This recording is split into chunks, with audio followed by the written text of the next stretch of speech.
शून्यकाल श्री अखिलेश यादव जी। मैं धन्यवाद देना चाहता हूं अध्यक्ष महोदय आपका।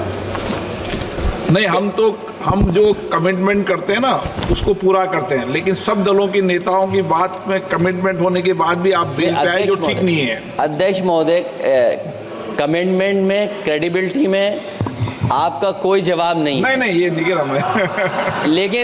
लेकिन दाईं तरफ वाले लोगों का थोड़ा हिसाब किताब अलग है। अध्यक्ष महोदय, मैं धन्यवाद देता हूं आपका कि आपने बहुत महत्वपूर्ण घटना पे मुझे बोलने का अवसर दिया है। संभल जो इसलिए जाना जाता था कि भाईचारे के साथ वहाँ रहते हैं लोग, वहाँ अभी से नहीं, सदियों पुराना भाईचारा हजारों साल से इसी तरह रहते आए हैं।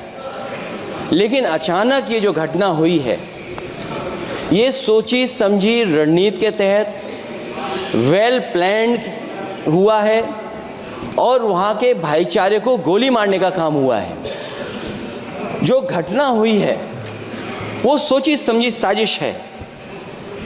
वहाँ जो खुदाई की बात लगातार अध्यक्ष महोदय देश में कोने कोने पर भारतीय जनता पार्टी और उनके सहयोगी और समर्थक, शुभचिंतक बार बार खुदाई की जो बात कर रहे हैं अध्यक्ष महोदय, ये खुदाई जो है हमारे देश का सौहार्द, हमारे देश का भाईचारा, हमारे देश का गंगा जमनी तहजीब को खो देगा।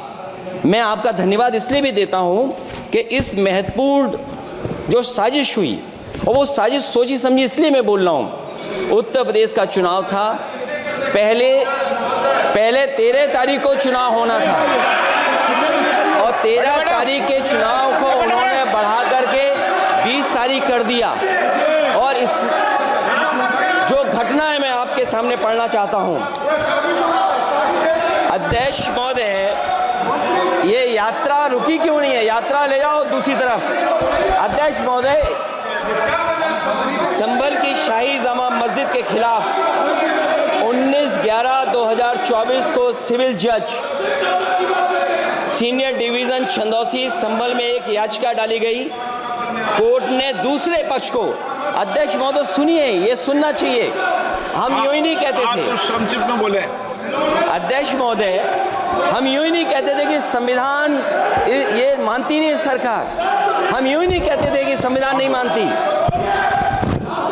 जब प्लेसेस ऑफ वर्शिप एक्ट है, प्लेसेस ऑफ वर्शिप एक्ट है, हम बनते तो बहुत कुछ हैं। संभल के शाही जामा मस्जिद के खिलाफ 19/11/2024 को सिविल जज सीनियर डिवीजन चंदौसी संभल में एक याचिका डाली गई। कोर्ट ने दूसरे पक्ष को सुने बगैर उसी दिन 19/11/2024 को सर्वे के आदेश दे दिए। ताज्जुब की बात है, संभल के जिलाधिकारी संभल और पुलिस अधीक्षक संभल आदेश को पढ़े बगैर 2 घंटे के बाद सर्वे के लिए पुलिस बल के साथ शाही जामा मस्जिद पहुंच गए। जामा मस्जिद की कमेटी, जनप्रतिनिधि, उलेमा इकराम, सभी अधिवक्ताओं ने सहयोग दिया। जिलाधिकारी संभल और पुलिस अधीक्षक संभल ने 2.5 घंटे सर्वे के बाद कहा, आप सब सर्वे पूरा हो चुका है और अब रिपोर्ट कोर्ट को भेज दी जाएगी। लेकिन दिनांक 22/11/2024 फ्राइडे को जुम्मे की नमाज के लिए लोग नमाज अदा करने के लिए जामा मस्जिद पहुंचे, लेकिन पुलिस प्रशासन ने बैरिकेड लगा दिया ताकि लोग नमाज न पढ़ सकें। उसके बाद भी लोगों ने संयम बरतते हुए नमाज अदा की और किसी प्रकार का विरोध प्रदर्शन नहीं किया। 29/11/2024 को कोर्ट की अगली तारीख तय थी। शाही जामा मस्जिद की कमेटी और मुस्लिम समाज के सभी लोग कोर्ट में केस की पैरवी के लिए तैयारी कर रहे थे, परंतु दिनांक 23/11/2024 की रात पुलिस प्रशासन द्वारा कहा गया 24/11/2024 यानी अगले दिन सुबह को दोबारा सर्वे किया जाएगा। शाही जामा मस्जिद कमेटी और अधिवक्ता ने कहा कि इस सर्वे तो मुकम्मल हो चुका है, अब दूसरे सर्वे की क्या आवश्यकता है? कोर्ट के आदेश का हमने पालन कर दिया। अगर दूसरे सर्वे कराना है तो दोबारा आदेश करवाएं। कोर्ट के आदेश के बाद हम दोबारा सर्वे करा देंगे। लेकिन जिलाधिकारी संभल और पुलिस अधीक्षक संभल ने कोई सुनवाई नहीं की और तानाशाही दिखाते हुए सुबह के वक्त से पहले शाही जामा मस्जिद आ गए। शाही जामा मस्जिद कमेटी और मुस्लिम समाज के लोगों ने फिर भी धैर्य रखा और दोबारा सर्वे के लिए अंदर ले गए। सर्वे के दौरान करीब 1.5 घंटा बाद जब जनता को सूचना मिली तो वो इकट्ठा होना शुरू हो गए। लोगों ने सर्वे का कारण जानना चाहा तो सर्किल ऑफिसर ने उनके साथ गाली गलौज की और लाठीचार्ज करवाकर बुरी तरह जख्मी कर दिया। इसका विरोध करते हुए चंद लोगों ने पत्थर चलाए, जिसके बदले में पुलिस के सिपाही से लेकर के अधिकारियों तक ने अपने सरकारी और प्राइवेट हथियारों से गोलियां चलाईं, जिसका वीडियो रिकॉर्डिंग है, जिसके एवज में दर्जन लोग गोलियों से घायल हो गए हैं।